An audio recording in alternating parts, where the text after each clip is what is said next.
Arafa kuni hammanikida osh qilinardi. Yema qalamchasini, yomon bo'ladi.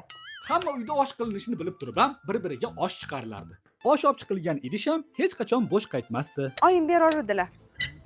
Rahmat. Bu ham osh ekan u.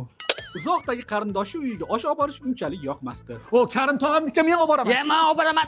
Agar u ko'p hayitlik beradigan qarindoshing bo'lsa, borish hattoki talash bo'lardi.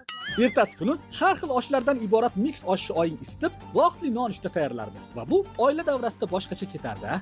O'sha kuni eng qiziydigan joy bu qo'y bozori bo'lsa kerak. Aka, bu kichkina-yu. Ukam senga so'yganimi yo uylanmoqchimisan? Umrida supurgi ushlamagan ayrim qizlarga o'sha kuni o'zini ko'rsatib olishga imkoniyat tug'ilib qolardi. Assalomu alaykum. Ko'ring aka, bo'ldi, nima qilyapsiz? Bu sen nech pul yig'ibsan? Mashincha. Men buni ikkita qilib beraymi? Mana, bu ikkita pul zo'rda bu. To'plagan hayitligimizni hisoblab bir-birimizga maqtanardik va 10 ming pulimizga 100 minglik plan qilardik. Va baribir oxirida oladigan narsamiz aniq. Xo'rozqand, olmaqand, bodroq va hokazo. Baribir bolalikdagi bayramlarning fayzi boshqacha bo'lardi, nima deylar?